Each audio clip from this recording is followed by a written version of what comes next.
It's also one of the reasons that patients' first visits should be with the doctor for a comprehensive exam.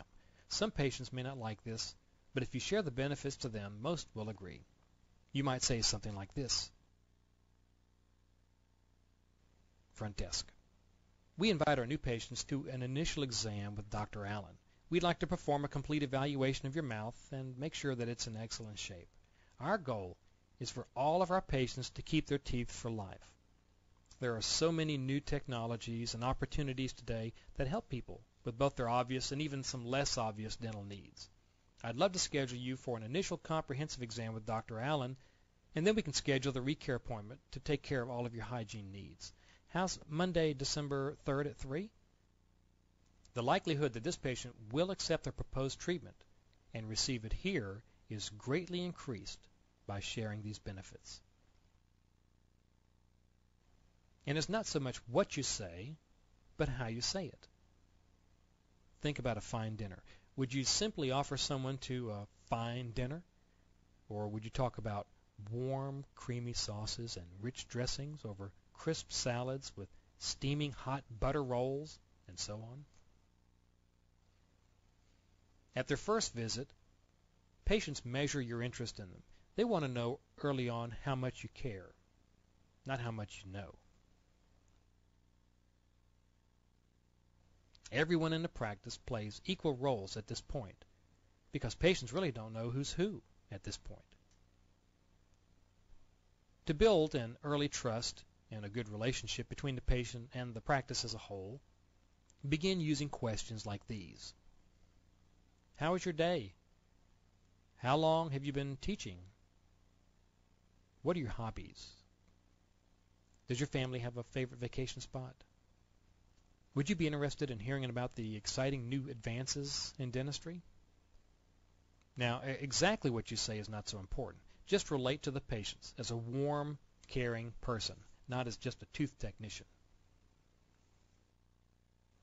As you share appointment times, treatment needs, answer patient requests, learn to phrase everything as a benefit to the patient. Give them reasons why it'll benefit them, not why they should have it done, as if to please you. Focus 100% on patient benefit. For example, in the past, we were taught to say to patients, the doctor prefers to see patients in the morning. Okay, so the patient thinks, I sure hope I don't have an emergency in the afternoon. Instead, when sharing your desire to schedule a morning appointment, let the patient in on your needing to have the case ready for the lab to pick up during a noon run. Explain that quality is best assured when impressions leave the office that day. Let them know that it'll expedite their care. Share with them why it serves them to have this morning appointment. And also, get in the habit of assuming the patient has already consented to the care. Instead of, you would feel great if you get the bridges to fill the spaces, say, you will feel great once we complete the treatment. Now, it may seem like a little thing, but it's a little thing that makes a big difference. The wheres of treatment plan presentation, they range from the oral hygiene teaching room to the operatory to the doctor's private office. Some practices use special employees to help the patient decide on the care, leaving the doctor to provide it. Other dentists accept total responsibility themselves. Treatment variations are endless. Everyone benefits when you encourage patients to utilize all of your practice's services in a comprehensive way. The patient enjoys a richer life, the dentist stays busy doing what he loves to do, and your job is more secure because the bills are being paid. If you're really proud of your practice, you know that the patients would suffer if it closed down, don't you? During treatment plan presentations or case presentations, the patient's current oral health status is outlined first, and then treatments that would bring them back to a healthy oral state are shared. The plans can range from emergency strategies to prevent further disease or injury to state-of-the-art reconstructive care. Whenever a treatment is being presented, whether in a formal case presentation or just in passing, like during a return cleaning visit, it's a great idea to offer them a compliment first. Jumping right into how the doctor can close a front space between the teeth can actually appear to be an attack on the space. A compliment softens the scene and begins to build a trusting environment. The ideal treatment that you'd like to offer might have some alternatives, or it may be the only thing that'll help a patient heal. Certainly, the ultimate treatment of extracting teeth, amputations, when you seriously look at it, is quite dramatic, and it's one of the strongest motivators for dentists to encourage patients to accept care that restores teeth to health. After all, we don't cut off toes because of ingrown toenails. We don't pull teeth either because of decay or periodontal disease unless the tooth is doomed to loss anyway.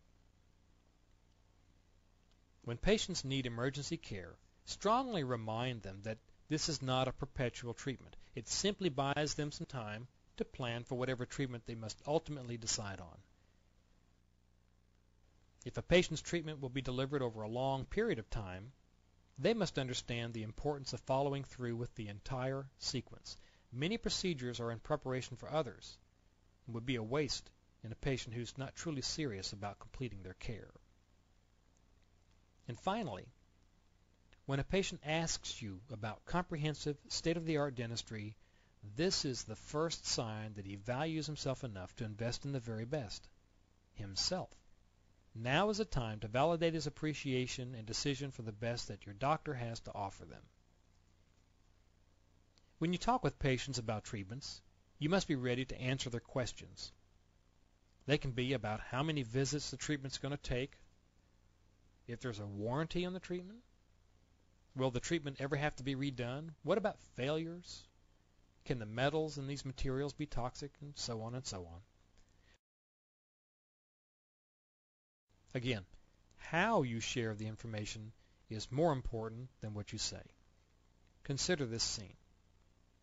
A patient has just left the doctor's private office, and she's learned of a wonderful chance to restore her mouth to optimal health. She's decided she deserves it, and she's decided to treat herself. Now imagine her reaching the front desk and seeing chaos. Her good mood and confidence in this practice is being broken. You see, it's not just how you do it one-on-one. It's an always kind of thing. There's only one level of care we're allowed to provide in medicine and dentistry, and that level of care is the exceptional level. Anything less drives most patients away, and it should. When they're sharing their time and money for this one opportunity to regain their lost dental health, they deserve only the best, and you just have to love them for that. So treat them like friends. Treat them like family. Be prepared to share this basic information every time you and a patient discuss treatments. Number 1, what is the proposed treatment? Number 2, what will it do for the patient? Number 3, how long will it take? And finally, how much does it cost? Of these, they'll probably be interested in the last one the most. Really, though, it's the least important when you remember the net cost of only, say, $3 a week. The question, what is it? Too often, we get too technical when we discuss treatment needs with patients. At worst, we may blame the patient or a previous dentist for their condition. Instead, focus on the problem, not the people.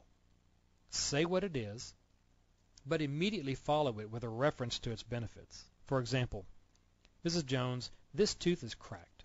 You definitely need a crown. It'll match your other teeth beautifully and should last many, many years. Don't worry about them being offended by a cracked tooth. They won't be. What would offend them more is referring to their lack of regular dental care. And also remember that the more benefits to them you mention, the better the chance they'll accept the care they need. Be sure to limit how much technical jargon you use. Doctors are becoming more and more aware of the rule of diminishing return. It can also be looked at as less is more. Share what you must, but remember that patients are more concerned about compassion, your skill, and your concern for them. The question, what will it do for me? This may be an unasked question.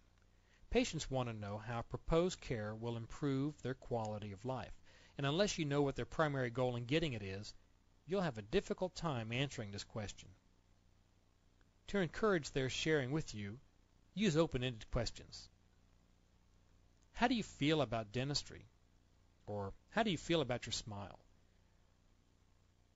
What do you know about cosmetic dentistry? Implants?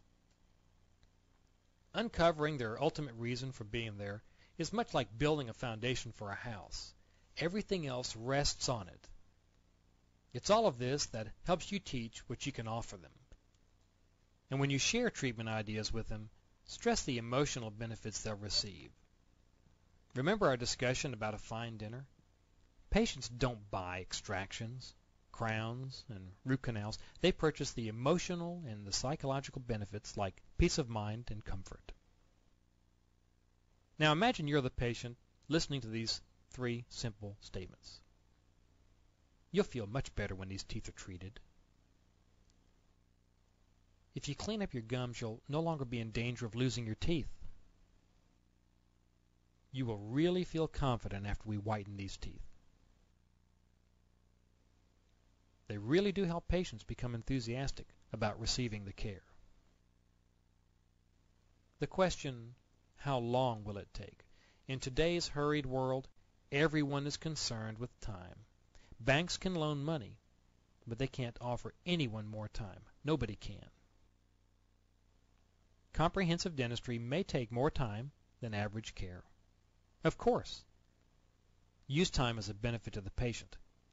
Explain that 2 or 3 months is needed to complete their care thoroughly, effectively, and in proper sequence, and let them know that you'll always be moving things along as quickly as possible, and that you must to ensure success. When discussing involved, lengthy cases, break the treatment duration into time segments. Phase 1 will take 4 weeks, Phase 2, 2 months, etc.